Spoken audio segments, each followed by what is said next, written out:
Sobat pajak, selamat datang di channel Edi Gunawan Belajar Pajak. Pada video kali ini, kita akan mempraktekkan cara membuat laporan SPT tahunan orang pribadi untuk versi yang paling sederhana, yaitu khusus bagi karyawan yang hanya mendapatkan penghasilan berupa gaji atau upah dari pemberi kerja dan sudah memiliki bukti potong PPh pasal 21 selama setahun. Kenapa dibilang paling sederhana? Karena umumnya, data-data seperti berapa jumlah penghasilan, serta berapa PPh yang terutang dan yang sudah dipotong, itu sudah terekam di Cortex. Sehingga wajib pajak pun tidak perlu lagi repot-repot mengisinya secara manual. Paling cuma ada beberapa data saja seperti harta dan kewajiban atau utangnya yang mungkin sudah perlu dilakukan update atau penyesuaian. Jadi ya bisa dibilang cukup memudahkan. Kita langsung praktek. Langkah pertama untuk membuat laporan SPT tahunan orang pribadi bagi wajib pajak karyawan adalah kita masuk dulu ke halaman website Cortex di alamat cortexdjp.pajak.go.id. Lalu login menggunakan akun Cortex WP orang pribadi yang akan melapor. Masukkan NIK atau NPWP orang pribadi, masukkan kata sandi, ketik CAPTCHA, lalu klik login. Selanjutnya, klik menu surat pemberitahuan atau SPT.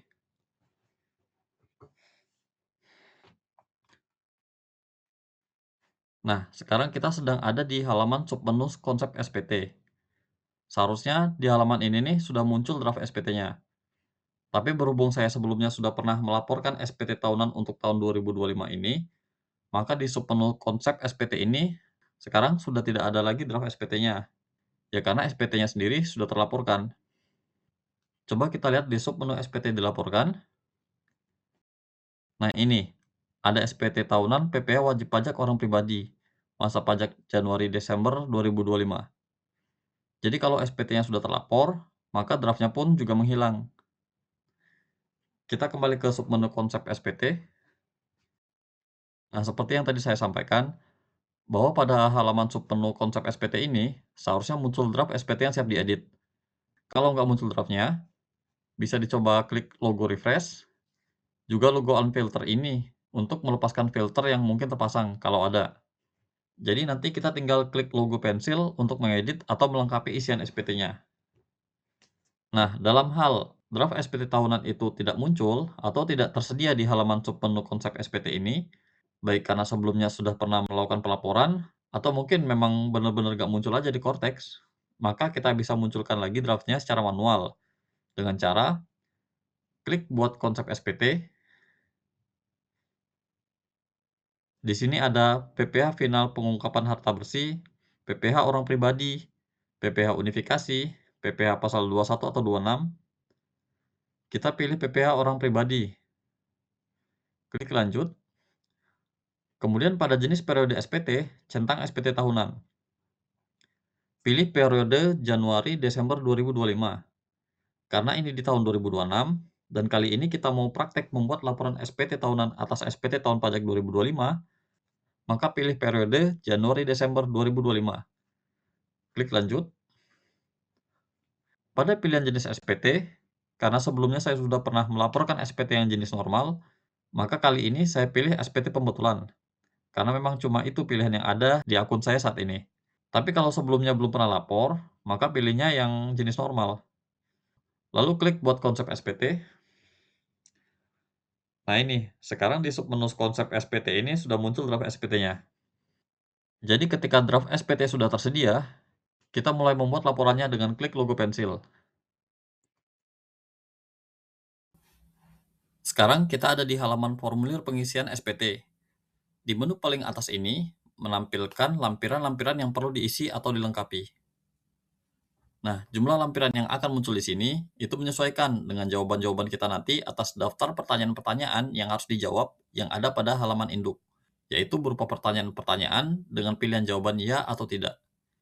Jadi perlu dipahami bahwa jawaban ya atau tidak kita nanti itu akan mempengaruhi jumlah lampiran yang akan muncul di sini, yang kemudian harus diisi atau dilengkapi. Nah, untuk formulir yang paling standar atau sederhana ini, ada halaman induk yang isinya sebagian besar adalah daftar pertanyaan ya atau tidak, seperti yang saya sampaikan tadi. Lalu ada lampiran 1 yang isinya adalah A. Harta pada akhir tahun. B. Utang pada akhir tahun. C. Daftar anggota keluarga yang menjadi tanggungan. D. Penghasilan neto dalam negeri dari pekerjaan. E. Daftar bukti pemotongan atau pemungutan PPh. Kemudian ada lampiran 2 yang isinya adalah A. Penghasilan yang dikenakan pajak secara final. B. Penghasilan yang tidak termasuk objek pajak. C. Penghasilan neto luar negeri. Kita kembali ke halaman induk. Nah, kabar bahagianya dari Cortex, jarang-jarang kan dapat kabar bahagia tentang Cortex. Seperti sudah saya spill sebelumnya, bahwa data-data wajib pajak seperti berapa jumlah penghasilan, berapa PPh terutang, dan berapa PPh yang sudah dipotong atau disetorkan oleh pemberi penghasilan atau lawan transaksi, itu sudah terekam di Cortex. Sehingga wajib pajak tidak perlu repot mengisinya lagi secara manual. Cukup klik tombol ini, posting SPT. Klik. Nah, ini muncul keterangan. Klik tombol posting SPT untuk menampilkan data perpajakan Anda antara lain harta, utang, daftar anggota keluarga, bukti potong PPh, pembayaran, dan lainnya. Jadi, klik dulu tombol posting SPT. Proses loading data. Setelah selesai proses loading, sekarang kita coba cek di lampiran 1. Khususnya di bagian E, daftar bukti pemotongan atau pemungutan PPh. Scroll paling bawah. Ini dia, bagian E, daftar bukti pemotongan atau pemungutan PPh. Contohnya pada draft SPT saya ini. Karena saya juga adalah sebagai karyawan, yang penghasilan bulanan saya sudah dipotong PPh oleh pemberi kerja, dan juga sudah dibuatkan bukti potongnya oleh mereka, maka pada bagian E, daftar bukti pemotongan atau pemungutan PPh ini, secara otomatis muncul data pemotongan PPh yang telah dilakukan. Dan berhubung saya hanya ada pemotongan dari satu pemberi kerja saja, maka di daftar ini juga cuma ada satu. Begitu juga pada bagian D, penghasilan neto dalam negeri dari pekerjaan. Di draft SPT saya ini, datanya sudah muncul otomatis. Ada satu data penghasilan dari satu pemberi kerja, sehingga saya nggak perlu isi lagi secara manual. Lalu kita coba cek juga lampiran 2. Ada A. Penghasilan yang dikenakan pajak secara final. B. Penghasilan yang tidak termasuk objek pajak. C. Penghasilan neto luar negeri. Kita kembali ke halaman induk. Nah, yang barusan tadi itu adalah data-data yang terisi secara otomatis ketika kita klik tombol posting SPT ini. Selanjutnya, kita perlu cek lagi keseluruhan formulir data SPT-nya. Mungkin masih ada data-data yang masih perlu disesuaikan. Pada pilihan sumber penghasilan, ada 3 pilihan, yaitu kegiatan usaha, pekerjaan, dan pekerjaan bebas. Berhubung tutorial kali ini adalah pembuatan SPT tahunan bagi wajib pajak orang pribadi dengan status karyawan, maka sumber penghasilan ini kita pilih pekerjaan. Pembukuan atau pencatatan tidak perlu diubah.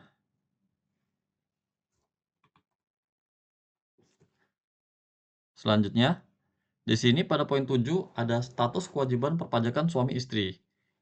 Jika statusnya adalah pisah harta atau PH atau memilih terpisah atau MT. Apa itu PH atau MT? Di sini saya coba sedikit jelaskan dulu. Jadi, menurut ketentuan perpajakan yang berlaku di Indonesia, keluarga itu dianggap sebagai satu kesatuan ekonomi. Artinya, jika ada penghasilan ataupun kerugian dari seluruh anggota keluarga, maka penghasilan dan kerugian dari masing-masing anggota keluarga itu semuanya digabung dulu menjadi satu. Barulah dilakukan penghitungan PPh terutangnya, termasuk untuk urusan harta dan utang piutang. Dan kewajiban pelaporan SPT-nya cukup dilakukan satu saja oleh wajib pajak yang berstatus sebagai kepala keluarga atau sang suami dan ayah. Hal ini berarti, meskipun misalkan istri bekerja atau berpenghasilan, NPWP yang digunakan oleh istri akan sama dengan NPWP yang digunakan oleh suami. Istri tidak perlu lagi untuk melaporkan SPT tahunan atas penghasilan pribadinya secara sendiri. Namun, terdapat beberapa kondisi yang bisa menyebabkan kewajiban perpajakan suami dan istri itu bisa dipisahkan. Contohnya kondisi pisah harta atau PH dan memilih terpisah atau MT ini. Apa itu PH atau MT? Untuk memahaminya, dimulai dari mengetahui perbedaannya dulu. Secara sederhananya, pisah harta atau PH itu adalah jika dalam perkawinan, suami dan istri mengadakan perjanjian pemisahan harta dan penghasilan secara tertulis. Sedangkan memilih terpisah atau MT adalah apabila istri menyampaikan surat pernyataan menghendaki menjalankan kewajiban perpajakan secara terpisah, namun tanpa perlu membuat perjanjian pisah harta dan penghasilan. Jadi perbedaannya ada pada ada atau tidaknya perjanjian tertulis tersebut.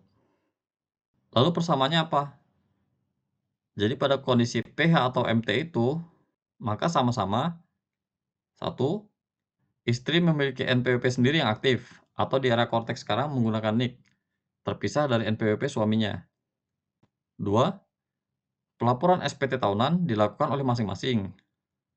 Tiga, penghasilan dan kerugian suami istri selama setahun itu digabung, baru dilakukan perhitungan PPh terutangnya setelah penghasilan neto yang digabung tadi diketahui. 4.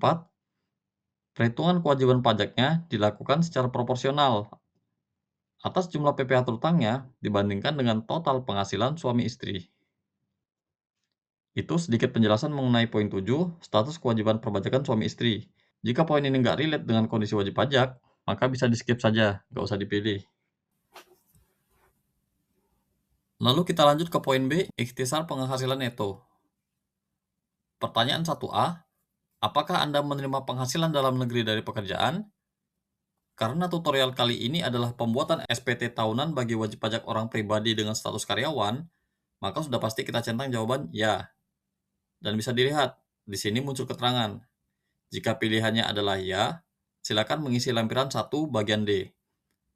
Nah, seperti yang sudah saya spill sebelumnya, bahwa jawaban-jawaban kita atas daftar pertanyaan ya atau tidak di halaman induk ini akan mempengaruhi jumlah lampiran yang muncul dan harus diisi atau dilengkapi. Contohnya pertanyaan yang ini. Ketika kita pilih jawaban ya, maka muncul L1 yang harus diisi pada bagian D-nya. Begitu juga nanti atas jawaban-jawaban dari pertanyaan-pertanyaan berikutnya. Maka, pastikan kita memilih jawaban yang sesuai ya. Dan untuk mengisi atau melengkapi SPT tahunan ini, bisa dengan cara menyelesaikan dulu menjawab semua pertanyaan di halaman induk ini, lalu baru mengisi atau melengkapi lampiran-lampiran yang kemudian muncul. Tapi, kita juga bisa coba langsung cek dan lengkapi ke halaman lampirannya. Scroll paling atas, pilih lampiran yang dituju, dalam hal ini L1, lalu lihat bagian D, penghasilan neto dalam negeri dari pekerjaan, dengan cara scroll ke bawah.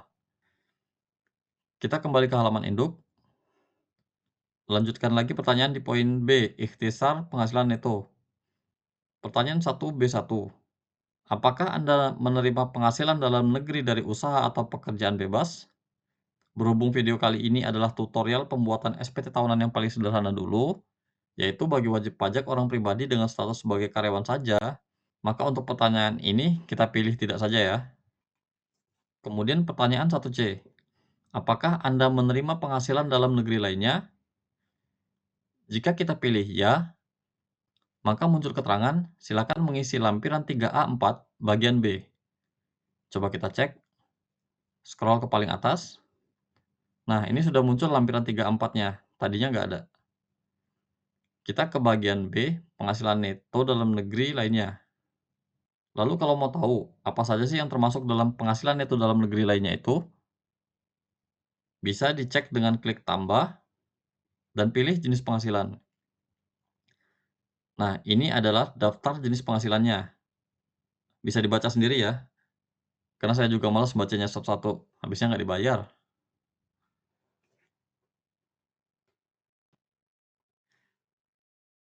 Kembali ke halaman induk, poin B, ikhtisar penghasilan neto.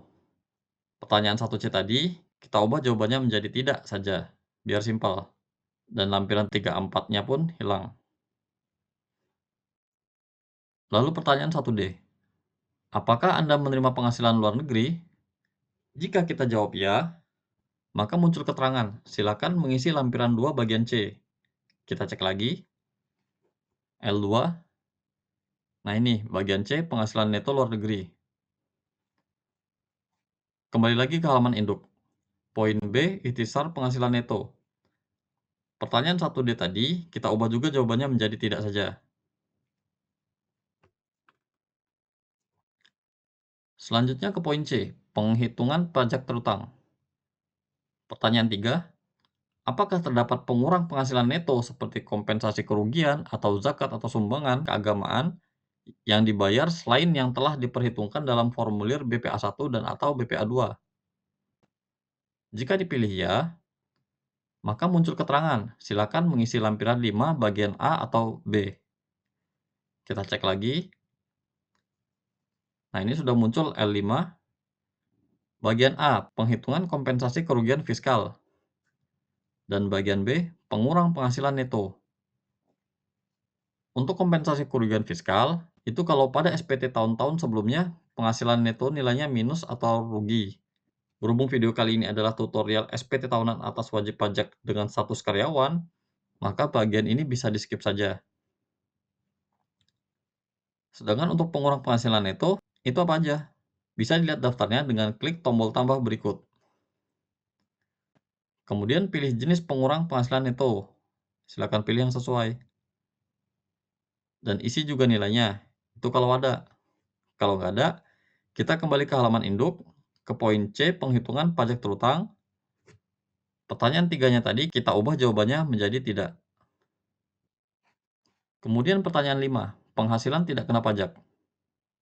Pada pertanyaan ini, WP harus memilih PTKP yang sesuai dengan kondisi WP. Jadi secara singkat, PTKP ini adalah batasan pendapatan yang tidak dikenakan pajak penghasilan atau PPh pasal 21, yang mana PTKP ini hanya berlaku bagi wajib pajak orang pribadi. Dan nilai PTKP ini besarnya tergantung seberapa banyak orang yang menjadi tanggungan, yaitu diri sendiri, istri, dan maksimal 3 anak. Contohnya pada daftar ini, ada K strip 0, artinya adalah WP-nya kawin atau menikah dengan tanggungan anak 0. Dan K strip 1, artinya WP menikah ditambah tanggungan anak 1, dan begitu selanjutnya.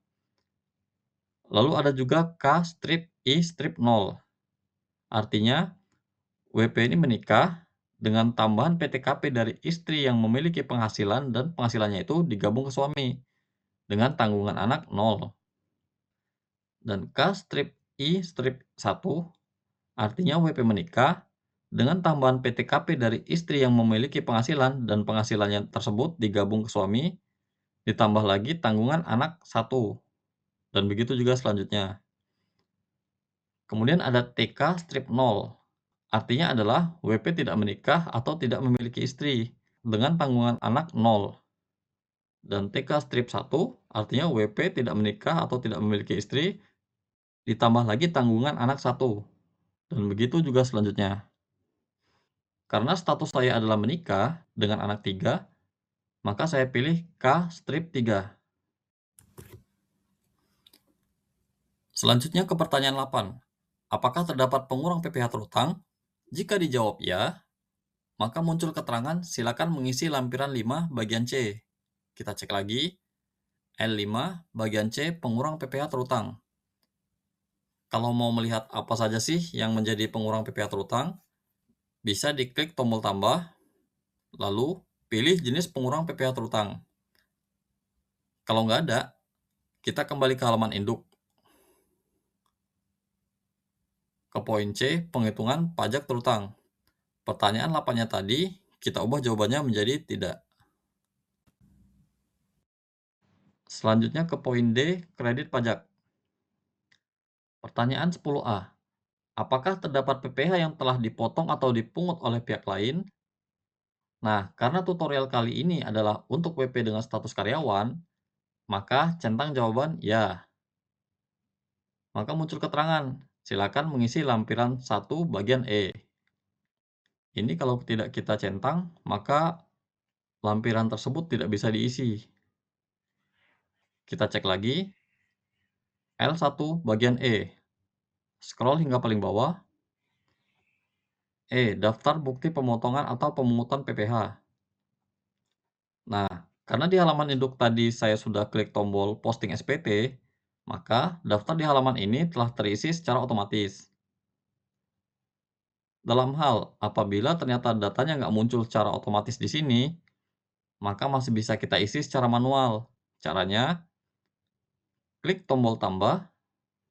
Oh iya, tapi sebelumnya perlu dipersiapkan dulu bukti potong yang diberikan oleh pemotong atau pemberi kerja, agar form ini bisa diisi.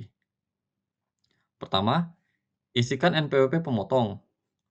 Nomor ini bisa dilihat di bukti potong yang diberikan, yang jumlah nomornya 16 digit.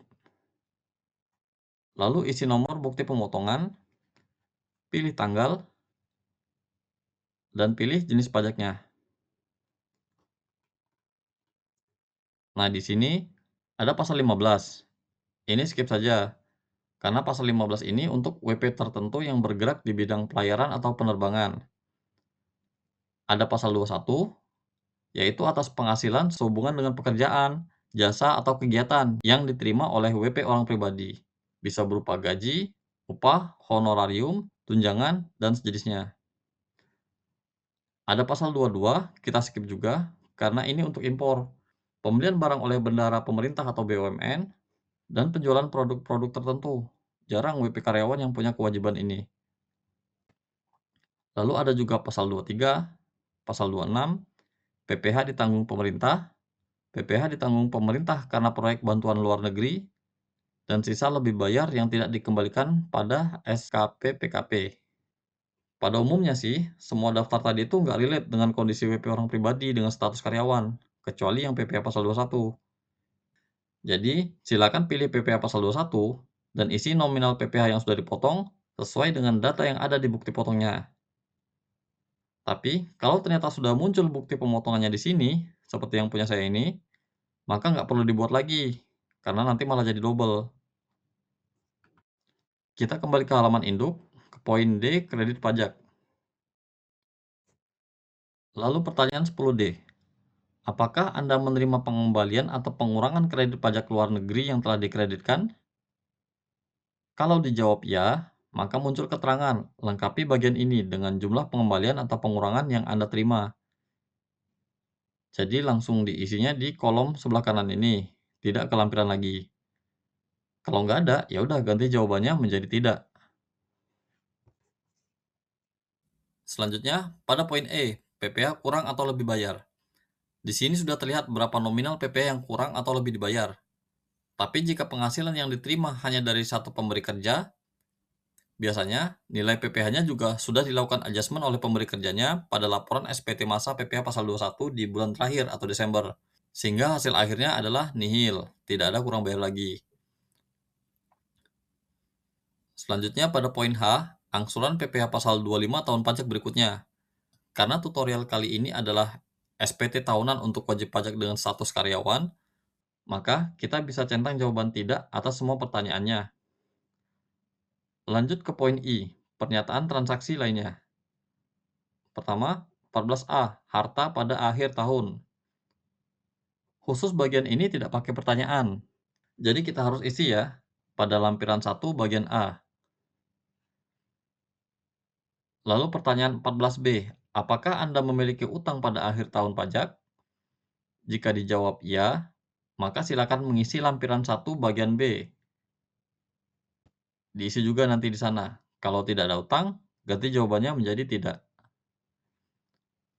Lalu pertanyaan 14C, apakah Anda menerima penghasilan yang dikenakan pajak penghasilan bersifat final? Kalau nggak ada, kita pilih tidak. Wah, ternyata muncul notif atau keterangan. Sistem menemukan bahwa terdapat data mengenai penghasilan Anda dari pekerjaan atau ibu pot. Harap periksa kembali jawaban Anda. Ternyata sistemnya tahu, jadi kita nggak boleh bohong. Kalau memang ada penghasilannya, maka jawab ya. Dan muncul keterangan, silakan mengisi lampiran 2 bagian A. Kita cek di sini. L2 bagian A, penghasilan yang dikenakan pajak penghasilan bersifat final. Apa saja jenis penghasilan yang dikenakan pajak bersifat final ini?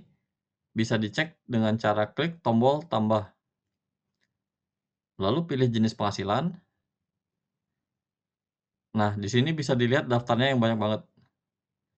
Salah satunya kita lihat di daftar ini ada penghasilan dari pengalihan hak atas tanah dan atau bangunan, dan persewaan tanah dan atau bangunan, dan masih banyak lagi. Jika memang nggak ada, ya udah nggak usah diisi. Kita kembali ke halaman induk, ke poin I, pernyataan transaksi lainnya, dan pertanyaan 14C, jawabannya bisa diubah menjadi tidak. Untuk case saya sendiri, kebetulan tadi nggak bisa diganti jawabannya menjadi tidak, karena ketahuan kalau sebenarnya memang ada. Oke, ke pertanyaan 14D. Apakah Anda menerima penghasilan yang tidak termasuk objek pajak? Jika dijawab ya, maka silakan mengisi lampiran 2 bagian B. Kita cek. L2 bagian B, penghasilan yang tidak termasuk objek pajak. Apa aja jenis penghasilan yang tidak termasuk objek pajak ini? Sama, daftarnya bisa dicek dengan cara klik tombol tambah, lalu pilih jenis penghasilan, bisa dilihat di sini, banyak juga daftarnya, dan bisa dibaca sendiri juga. Kalau nggak ada, bisa di-skip. Kita kembali ke halaman induk, ke bagian 1, pernyataan transaksi lainnya. Dan pertanyaan 14D tadi, jawabannya diubah menjadi tidak. Lanjut ke pertanyaan 14G. Apakah Anda menerima dividen dan atau penghasilan lain dari luar negeri dan melaporkannya sebagai penghasilan tidak termasuk objek pajak? Jika dipilih ya, muncul keterangan seperti ini. Pastikan Anda sudah menyampaikan laporan realisasi investasi secara terpisah. Namun jika realnya adalah tidak, ya maka pilih jawaban tidak. Selanjutnya ke poin J, lampiran tambahan. Di sini, yang bisa diubah status centangnya hanya surat kuasa khusus dan dokumen lainnya. Pilih saja tidak untuk keduanya. Karena jika dipilih ya, maka harus ada dokumen yang diupload. Terakhir, pada poin K pernyataan, beri centang pada pernyataan yang dicetak tebal. Jika semua pertanyaan di halaman induk ini sudah dijawab, dan semua lampiran yang dipersyaratkan juga sudah diisi, kemudian klik simpan konsep, lalu klik bayar dan lapor. Nanti akan diminta mengisi kode otorisasi terlebih dahulu. Kode otorisasi ini biasanya dibuat oleh wajib pajak disamakan dengan password. Jadi bisa dicoba dulu mengisi kode otorisasi dengan password. Jika gagal, barulah dibuat kode otorisasi yang baru. Setelah mengisi kode otorisasi, lalu submit. Jika laporannya sudah berhasil dikirim, maka draft SPT yang sebelumnya ada di submenu konsep SPT ini akan berpindah ke submenu SPT menunggu pembayaran. Apabila sebelum kita melakukan submit SPT, muncul billing PPh yang kurang dibayar. Lalu akan berpindah lagi ke submenu SPT dilaporkan jika billingnya sudah dilunasi. Akan tetapi, jika ketika submit SPT memang tidak terdapat PPh yang kurang dibayar atau nihil, sehingga tidak muncul billing, maka draft SPT tersebut akan otomatis berpindah langsung ke submenu SPT dilaporkan. Tidak lagi transit ke submenu SPT menunggu pembayaran. Contohnya seperti SPT yang sudah saya buat ini. SPT tahunan PPh wajib pajak orang pribadi, masa pajak Januari sampai dengan Desember 2025, model SPT normal, tanggal dibuat 10 Februari 2026, status SPT dilaporkan. Berarti sudah berhasil kalau sudah sampai sini. Ada tanggal penerimaan, ada nomor bukti tanda terima, dan juga ada tanggal submit. Jika diperlukan, bukti penerimaan suratnya bisa di-download dengan cara klik logo surat. Kemudian muncul pop-up bahwa BPS telah dikirim ke email. Jadi nanti BPS-nya bisa di-download dari situ. Demikian tutorial cara membuat laporan SPT tahunan orang pribadi khusus bagi karyawan atau yang hanya mendapatkan penghasilan berupa gaji atau upah dari pemberi kerja. Di video berikutnya, kita lanjutkan dengan tutorial cara membuat SPT tahunan orang pribadi yang penghasilannya dari kegiatan usaha atau pekerjaan bebas. Terima kasih telah menonton, semoga bermanfaat.